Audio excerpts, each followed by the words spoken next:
analyzing leaders, they find that they all have 7 qualities in common. And these qualities are all learnable qualities, and you learn them by practice. Whatever you dwell upon or think about grows in your mentality. If you think about these qualities, you start to develop the qualities. Number 1, the most important quality is vision. Leaders have vision. Peter Drucker said that if you do not have a vision to be a world leader when you start your business on your kitchen table, you'll probably never be very successful. Imagine you could be a world leader. You ask the question, well, if I was the world leader in my field, how would I be different from today? How would my company be different from today? You cannot achieve it. If you cannot write it down, you don't know what it is. You're unclear, fuzzy. It's almost like you're driving in the fog or at dark night with no lights. But when you write it down, it starts to become clearer and clearer. And there's a direct relationship between how clear your ideal future is on paper and how fast you create it. You may not even know clearly where you're going to achieve it. All you have to do is be clear about what you want. Write it down. This is the difference between winners and losers in every field. Winners take the first step with no guarantee of success. The second quality is courage. The 2 qualities that every single leader had in common was vision, an exciting picture of the future that they wanted to create, and courage, which was the courage to take action on the vision with no guarantees. Nothing worthwhile in life is possible without taking a risk, and the risk is that it won't work. Move out of the comfort zone. The biggest single limitation on success in work today is the comfort zone. People become comfortable doing things a certain way and they don't want to change. There is a whole new field that I am working in. It's called business model innovation. Because of rapid change in our business world, most business models are obsolete. The wonderful thing about business model innovation is that it's a skill, and they're all learnable. You can learn, but you've got to get out of your comfort zone. This is the hardest thing for all companies. Biggest single obstacle is that people won't change because they're so comfortable doing it the old way. So, third quality of leadership worldwide is integrity. It's impossible to follow someone if you don't believe them, if you don't believe that what they say is true. And the biggest mistake that leaders can make is to make a promise and not keep the promise, or to say that they will do something and then not do it. So integrity is considered the most important skill. It even comes before leadership, vision, and courage. So it's really important, if you're a leader and you have a reputation for not telling the truth, you will soon be pushed aside. Everybody won't know who you are, and then you will be finished. Number 4 is responsibility. Leaders do not criticize or complain. When you criticize anything or anyone, you actually weaken yourself. And when you become weak, you become little. In the military academies, whenever you are confronted with a senior officer, and let us say you have your tie is askew, or your jacket is not ironed, they'll say, "Cadet, why is your jacket unironed?" And you're only allowed to give one of 3 answers. Yes, sir, no excuse. That's how they train the top officers in the world, because they know that nothing makes a person weaker or littler than always making excuses. No leader could be a leader if all they did was make excuses. Henry Ford once gave this motto for success: it's never complain, never explain. This is the 5th quality of leaders is excellence. Leaders set high standards. Leaders work for excellence in products and services, because they're constantly striving. They did a study recently, fastest growing small and medium-sized companies in America. These companies in 3 years had grown 10, 20, 50, 100 times in size and profits. And they said, what was the most important factor in the success of these businesses? All in very competitive fields, tremendous competition. Number 1 was quality. Is the products and services they produced were recognized as being top quality. And the leaders of those companies were intensely focused on improving quality.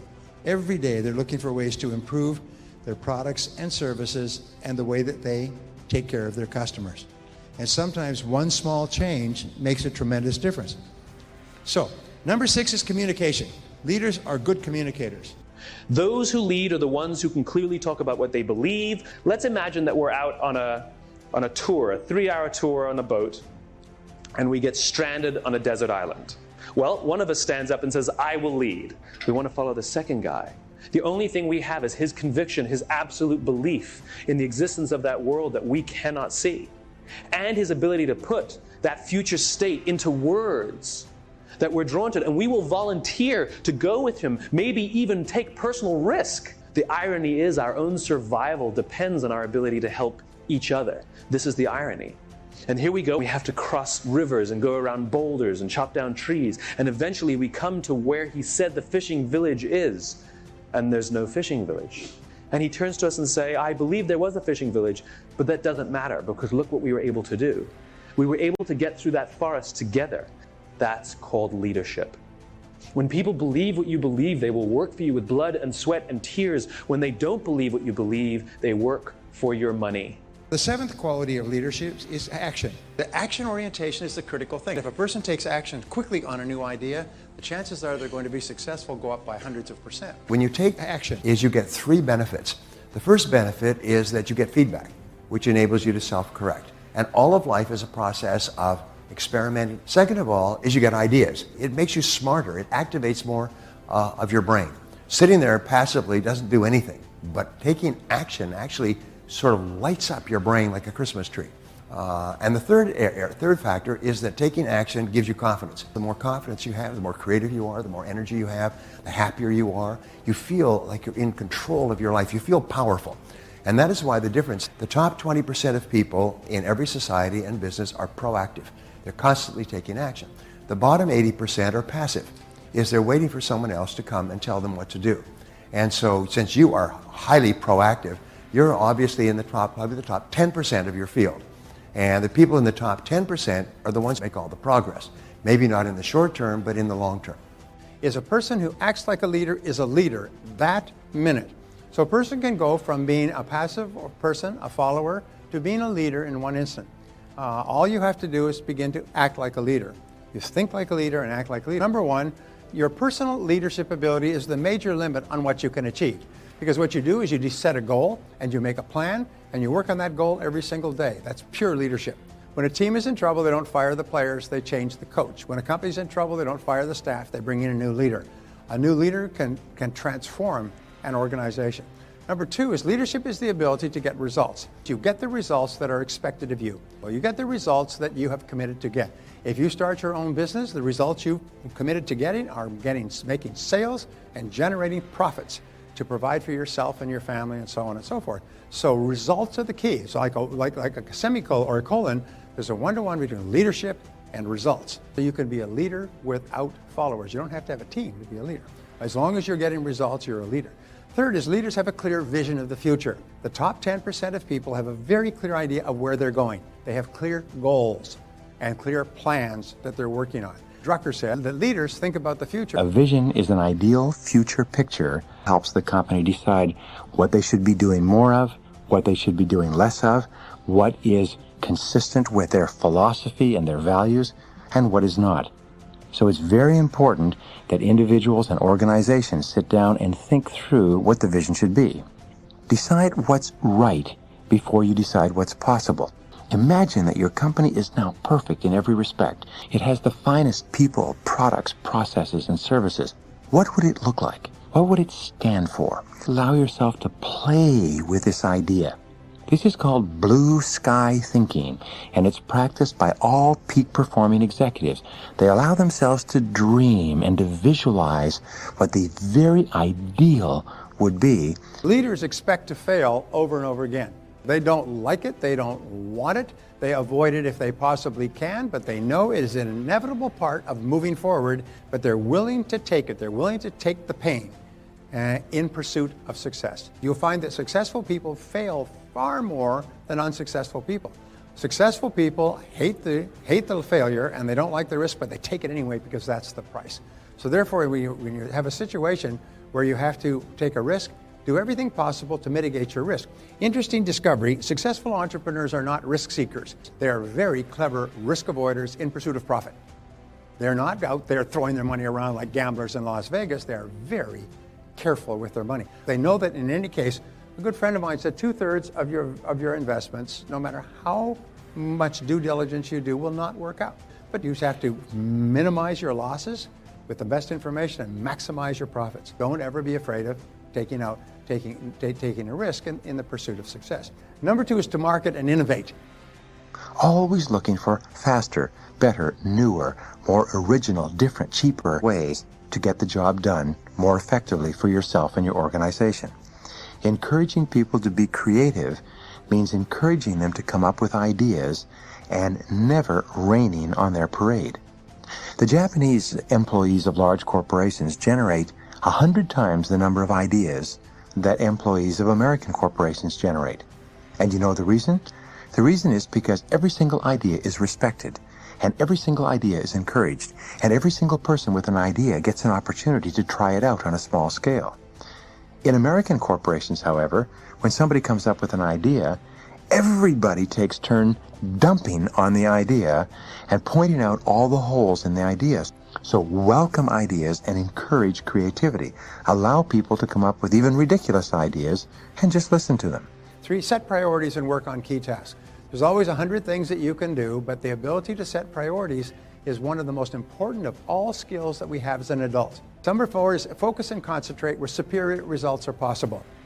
And this is important. Ben Trigo said the very worst use of time is to do very well what need not be done at all. It's amazing how many of us spend an enormous amount of time working on something that need not be done at all. The rule for great success is do fewer things, but do more important things, and do more of them, and get better at them. Do fewer things, but do more important things, and do them more often, and get better at them.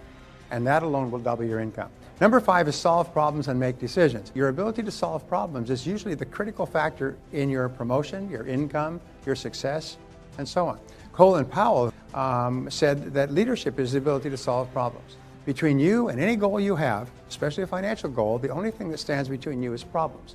Your ability to remove the obstacles that hold you back from achieving your financial goals is the critical skill of all.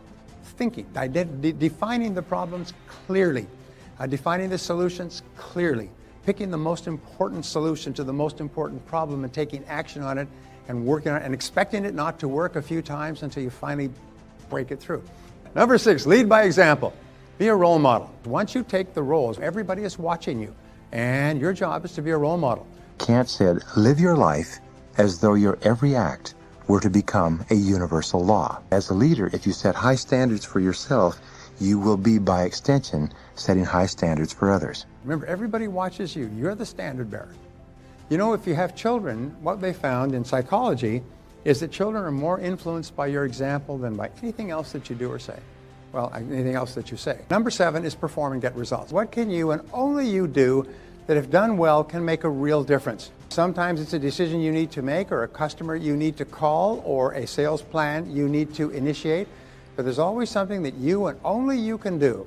If you don't do it, nobody else will do it. But if you do it and you do it well, it can make a real difference. And whatever you're doing, if it's not the most valuable use, stop doing it and start doing what is. This takes tremendous discipline, but as Goethe said, everything is hard before it's easy. Good habits are hard to form, and the most important of all habits to form is the habit of working on the most valuable thing you can possibly be doing. Leadership and self-discipline go hand in hand. It is not possible to imagine an effective leader who lacks self-discipline, willpower, self-control, and self-mastery. The overarching characteristic of a leader is that he is in complete control of himself and every situation. There has seldom been a time in history when leaders were so needed and so much in demand as today. We need leaders at every level of society, both in the profit and non-profit sectors. We need leaders in our families, businesses, places of worship, community organizations, and especially politics. We need men and women who take their responsibilities seriously and are willing to step forward to take command of the situation. Fortunately, leadership is learnable. Leaders are developed, usually self-developed, over time through hard work, experience, and training. As Peter Drucker once said, there may be natural-born leaders, but there are so few of them that they make no difference in the great scheme of things. 4 stages of development. In your career in business, you progress through 4 levels of activity and attainment. First, you start off as an employee with limited knowledge and experience. Then, as you grow, learn, and develop the ability to get results, you evolve upward and become a supervisor, with responsibility for the performance and results of other people. As you continue to move up the scale of supervision, improving your ability to get things done through others from directly overseeing the work of employees, you become a manager, someone who assigns work to people with demonstrated competence in certain areas. Managers have a larger view, and this comes with greater responsibilities. As you move up the scale of management, becoming more knowledgeable and effective and getting more and better results from more and different people, you reach the highest level, that of a leader. At this stage, you are responsible for determining what is to be done rather than how it is to be done. It is said that some leaders are made, some are born, and some people have leadership thrust upon them. Leaders emerge or are promoted to deal with a situation requiring leadership ability. In its simplest terms, the role of the leader is to take responsibility for results. The primary reason that people are promoted into increasingly higher levels of leadership is because they demonstrate the ability to get the required results at each level. The ongoing question of the leader is always, what results are expected of me? Clarity is essential. The main reason that some people are not promoted into greater leadership positions, or perhaps they are even fired, is because of failure to execute. They do not do the most important jobs expected of them, nor do they get the results demanded of them. Leaders have vision. The first quality of leadership, based on 3,300 studies of leaders reviewed by James McPherson, is the quality of vision. Leaders have vision. They have the ability to project forward into the future and develop a clear picture of where they want their organizations to go. They then have the ability to share this vision with others and gain others' commitment to make this vision a reality. You become a leader when you accept responsibility for results. You become a leader when you begin to think, act, and talk like a leader. You become a leader when you develop a vision for yourself and for your company, your life, or your area of responsibility. There are hundreds of books written about leadership and the importance of vision, yet they can be boiled down to a single principle. A military leader has a vision of victory from which he never deviates. A business leader has a vision of success for the business based on excellent performance to which he or she is completely committed. A leader is a standard bearer. The leader sets the standard for the organization or the department. It is not possible for anyone in the organization to have a clearer vision or to aspire to a higher standard of excellence than the leader. For this reason, the leader is the role model, the one who sets the tone and the morale for everyone in the organization. The personality and influence of the leader affects everyone below him in the company, organization, or department. You cannot raise morale in a business. It filters down from the top, from the leader. The behavior of the leader influences and affects the behavior of everyone else.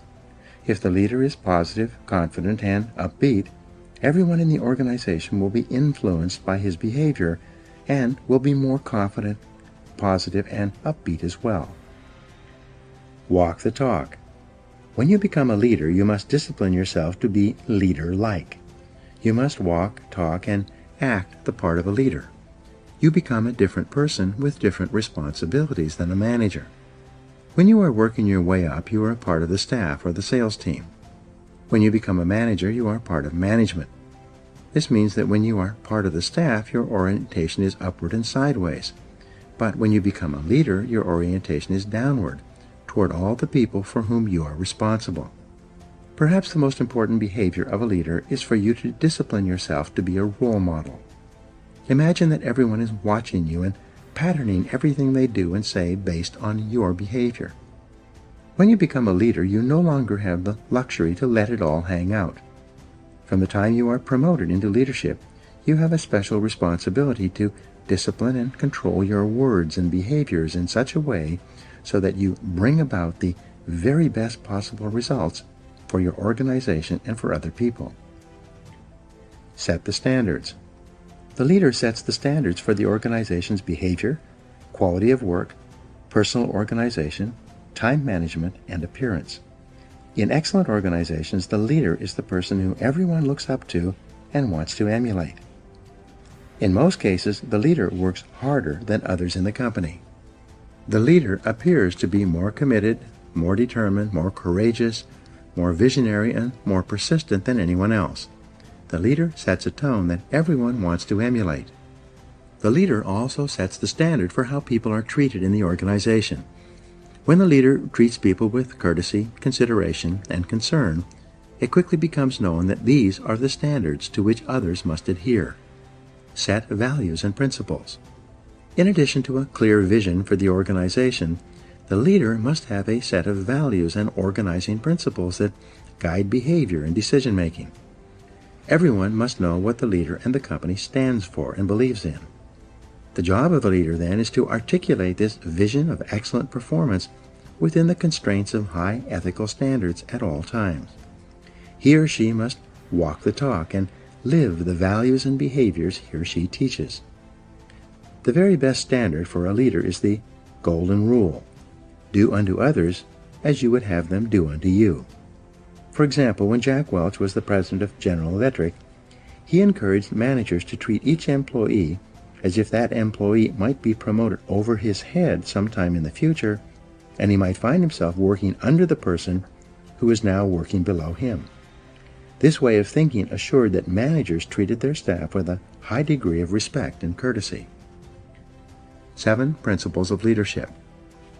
To be an effective leader, there are 7 principles you must incorporate into your leadership behavior and activities. 1. Clarity. This is perhaps your most important responsibility. You must be absolutely clear about who you are and what you stand for. You must be absolutely clear about your vision and where you want to lead your people. You must be absolutely clear about the goals and objectives of the organization and how they are to be achieved. Especially, you must be absolutely clear about the values, mission, and purpose of the organization and what it stands for. Everyone around you and below you must know exactly why they are doing what they do and what their company has been formed to accomplish. 2. Competence. As the leader, you must set a standard of excellent performance for the organization as well as for every person and function in the company. Your goal must be for your company to be as good or better than your very best competitor. You must be continually seeking ways to improve the quality of your product and services to your customers. 3. Commitment.